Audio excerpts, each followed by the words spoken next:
살면서 한 번쯤은 이런 마음이 드는 날이 있습니다.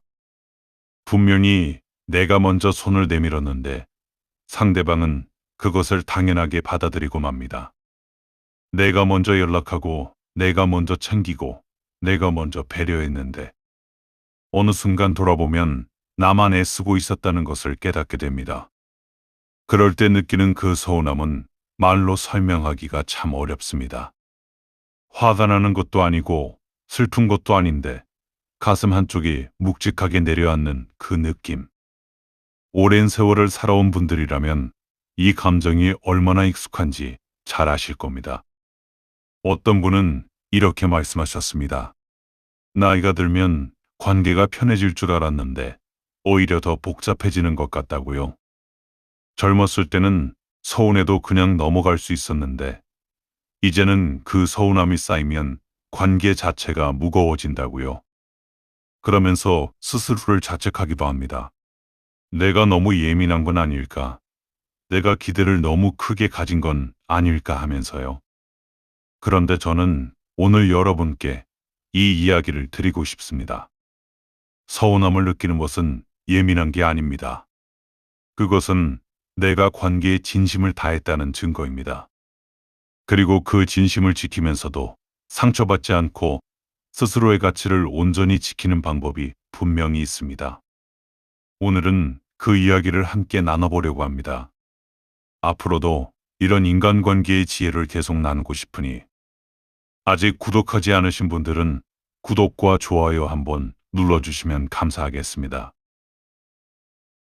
먼저 이런 상황을 한번 떠올려 보십시오. 50대 중반에 두 여성이 있습니다. 두 사람 모두 오랜 친구 관계에서 비슷한 경험을 했습니다.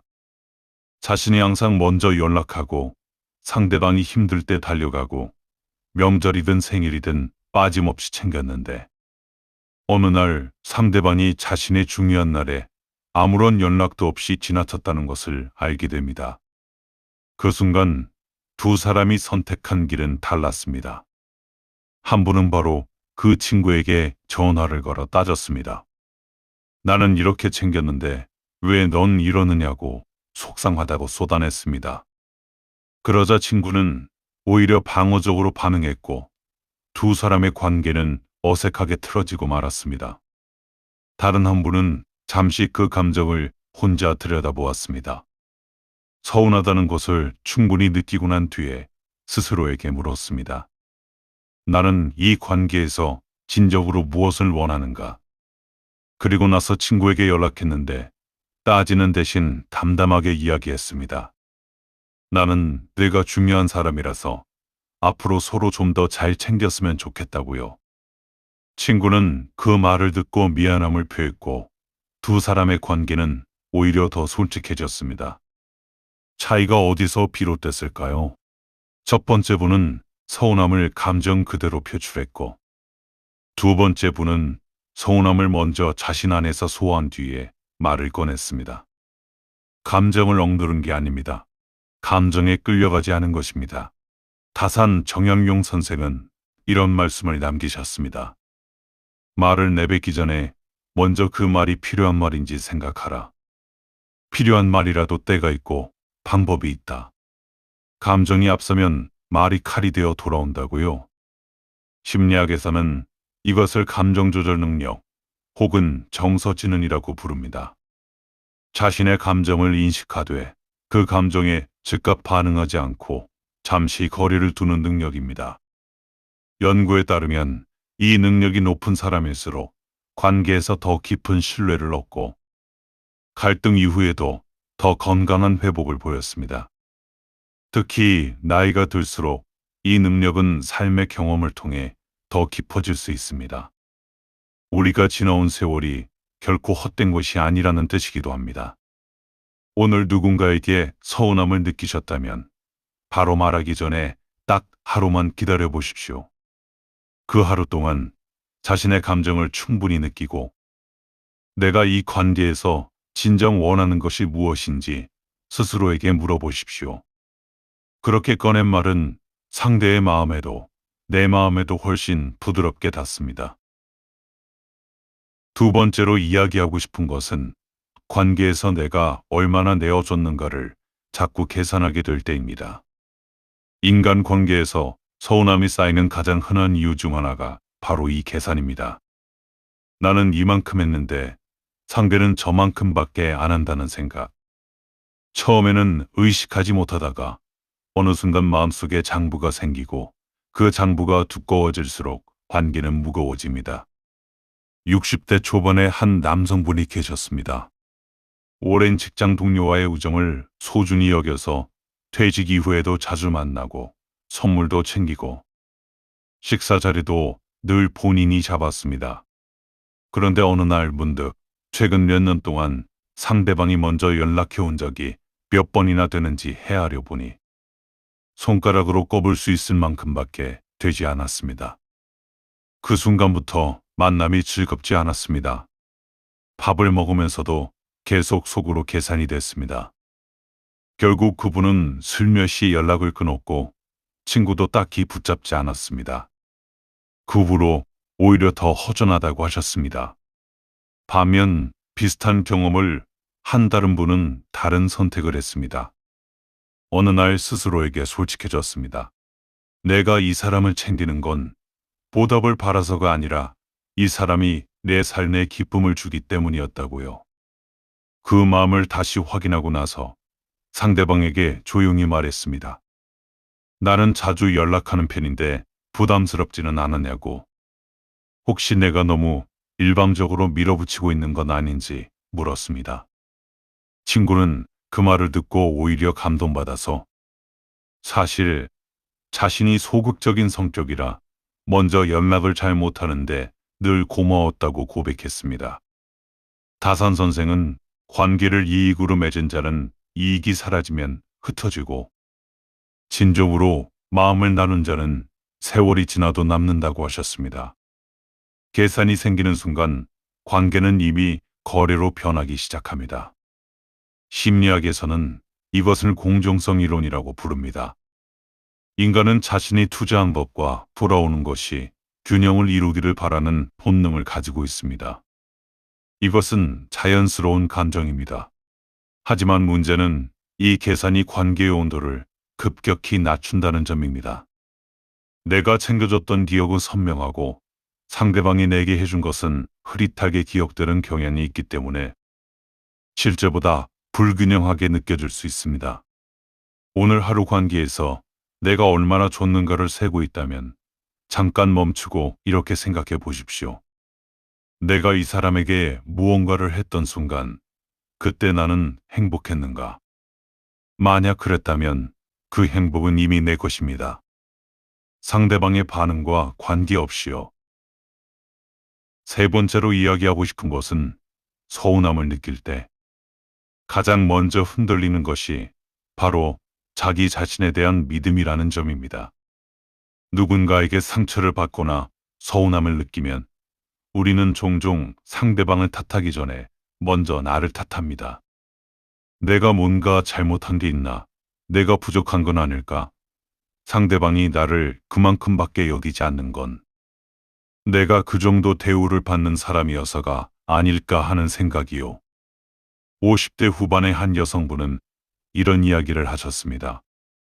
오랫동안 아껴온 지인이 자신을 중요한 모임에서 빼고 다른 사람들을 초대했다는 사실을 나중에 알게 됐습니다. 처음에는 그냥 내가 모르는 이유가 있겠지 생각했는데 이것이 한 번이 아니라는 걸 알게 된 순간부터 스스로가 작아지기 시작했다고 합니다. 왜 나는 항상 뒤늦게 알게 되는 걸까? 나는 그 사람에게 그런 존재인가? 그 생각이 꼬리를 물면서 자존감이 흔들렸다고 하셨습니다. 그런데 주변에 비슷한 경험을 한 다른 분은 전혀 다른 반응을 보였습니다.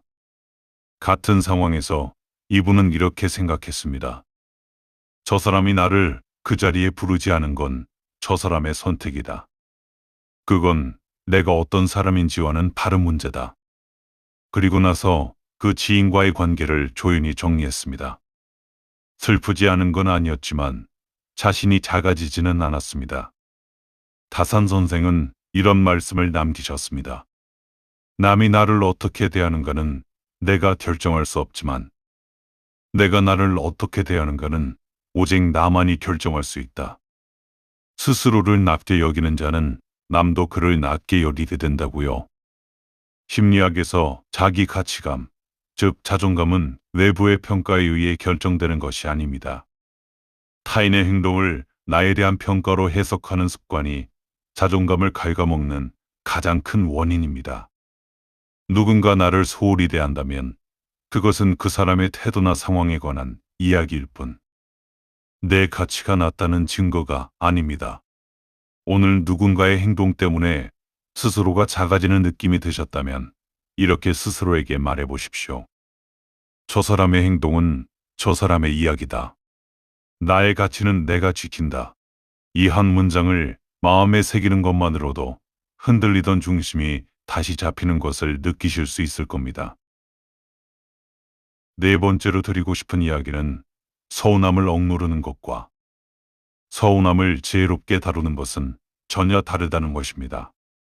우리 세대는 대개 감정을 참는 것을 미덕으로 배우며 자랐습니다.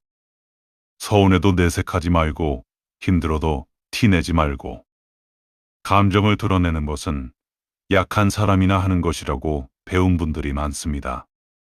그래서 서운함이 생겨도 꾹꾹 눌러 담고 아무 일 없다는 듯 지냅니다. 그런데 그렇게 쌓인 감정은 어디로 갈까요? 한 60대 남성분은 평생 감정을 잘 표현하지 않는 분이셨습니다. 아내가 서운하게 한 일이 있어도, 자녀들이 섭섭하게 해도, 친구들이 무심하게 굴어도 그냥 넘겼습니다. 그런데 어느 날 가족들이 당신이 항상 무뚝뚝하고 무감각해 보인다고 이야기하더라는 겁니다. 그 말이 너무 억울했다고 하셨습니다. 참고 또 참으며 살아왔는데 그게 오히려 나를 무심한 사람으로 보이게 했다는 것이 서럽고 황당했다고요. 반면 비슷한 성향이었는데 조금씩 달라지신 분이 계셨습니다. 이분은 어느 날 이렇게 결심하셨습니다. 감정을 표현하는 것이 약한 것이 아니라 오히려 관계를 살아있게 만드는 것이라고요. 그래서 가족에게 작은 것부터 이야기하기 시작했습니다.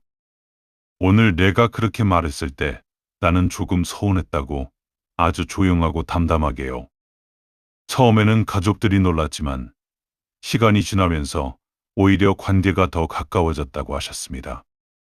다산 선생은 감정을 숨기는 것이 덕이 아니라 감정을 바르게 표현하는 것이 덕이라 하셨습니다. 마음을 꽁꽁 싸매두면 상대방은 그 마음을 알 길이 없고 알 수 없으니 바꿀 수도 없다고요.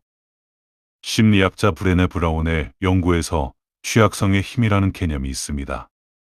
자신의 감정과 약함을 솔직하게 드러낼 수 있는 사람이 오히려 더 깊은 인간관계를 맺는다는 것입니다. 감정을 억누르는 것은 나를 보호하는 것 같지만 실제로는 관계에서 나를 고립시키는 결과를 낳습니다. 내가 먼저 마음의 문을 열어야 상대방도 자신의 문을 열 수 있습니다. 오늘부터 아주 작은 것 하나만 해보십시오. 가까운 사람에게 오늘 나는 이런 감정이었다고 딱 한 가지만 이야기해 보십시오. 거창하게 고백하는 것이 아니라 그냥 오늘 네 덕분에 기분이 좋았다. 혹은 오늘 그 말이 조금 마음에 걸렸다. 이 정도면 충분합니다. 그 한마디가 관계의 온도를 바꿉니다.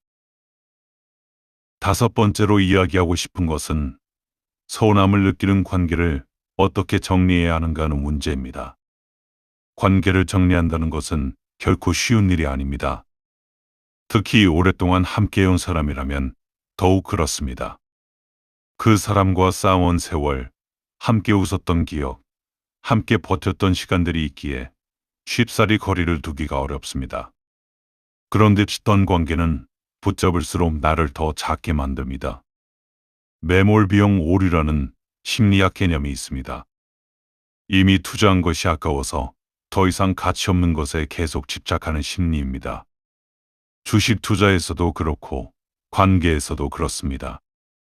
내가 이 사람에게 그동안 쏟은 마음이 아까워서. 그런데 그 아까움이 나를 더 오래 상처 속에 머물게 합니다. 50대 후반의 한 분은 수십 년 된 친구 관계를 정리하는데 몇 년이 걸렸다고 하셨습니다. 만날 때마다 비교당하고 은근히 무시당하는 느낌이 들면서도 그냥 유지했습니다. 오래된 관계라 끊기가 아깝기도 했고 혹시 내 느낌이 과민한 건 아닐까 싶기도 해서요. 그런데 어느 날 문득 이런 생각이 들었다고 합니다. 이 사람을 만나고 나면 항상 내가 작아지는데 이게 우정인가? 그 질문이 스스로에게 명확한 답을 주었다고 합니다. 조용히 거리를 두기 시작했고 처음에는 빈자리가 허전했지만 시간이 지나면서 오히려 마음이 가벼워졌다고 하셨습니다. 다산 선생은 나쁜 친구와 사귀는 것은 안개 속을 걷는 것과 같아서 옷이 젖는지도 모르는 채 점점 젖어 들어간다고 하셨습니다. 관계는 맺는 것도 중요하지만 어떤 관계를 유지하느냐가 그 사람의 삶의 질을 결정한다고요. 관계를 정리하는 것은 차갑거나 나쁜 일이 아닙니다. 오히려 그것은 스스로를 귀하게 여기는 선택입니다. 오늘 생각해 보십시오.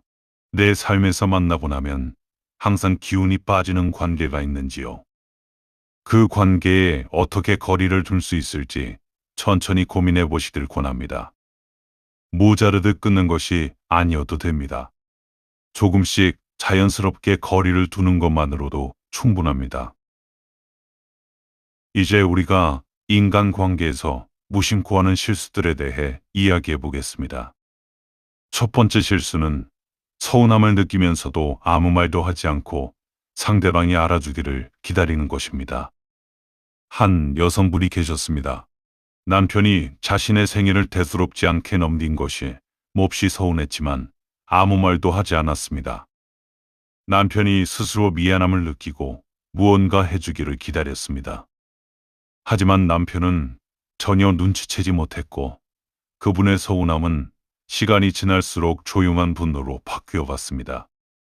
결국 전혀 다른 작은 일에서 감정이 터져나왔고 남편은 왜 갑자기 이러느냐며 당황했습니다. 이것은 부부 관계에서만이 아니라 친구 관계, 형제 관계, 직장 관계에서도 흔히 일어나는 일입니다. 말하지 않아도 알아주기를 바라는 마음은 이해할 수 있습니다. 하지만 상대방은 신이 아닙니다. 내 마음을 들여다볼 수가 없습니다. 다산 선생은 말하지 않는 원망은 마음속에 독이 된다고 하셨습니다.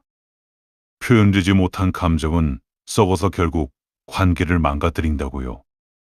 바꾸어야 할 것은 기다리는 습관입니다. 서운하면 말해야 합니다. 단 공격적으로가 아니라 담담하게요. 나는 이런 감정이었다는 사실을 전하는 것만으로도 충분합니다. 상대방에게 내 마음을 전달하는 것은 내가 해야 할 일이고 그 말을 어떻게 받아들이는지는 상대방의 몫입니다. 두 번째 실수는 서운한 마음을 다른 사람에게 대신 풀어내는 것입니다.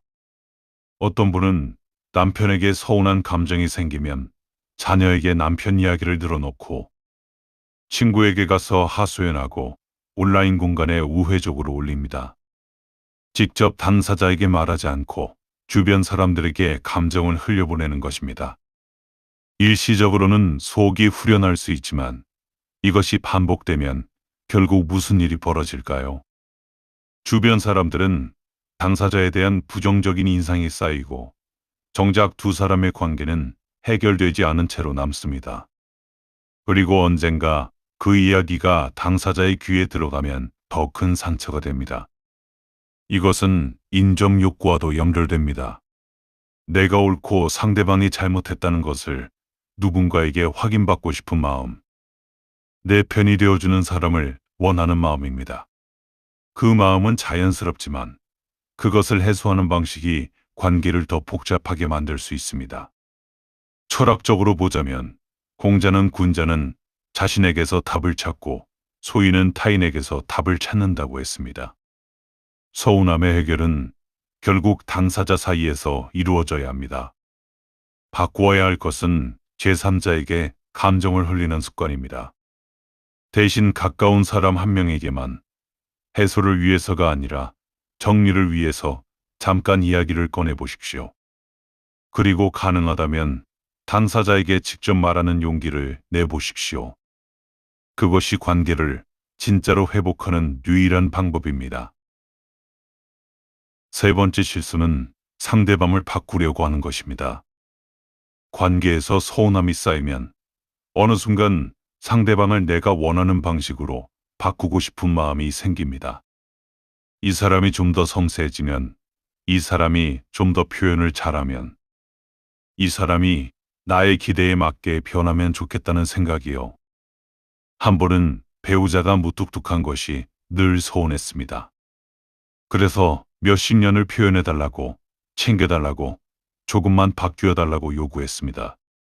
배우자는 노력한다고 했지만 타고난 성향이라 쉽게 바뀌지 않았습니다. 두 사람은 같은 갈등을 수십 년째 반복하며 지쳐갔습니다.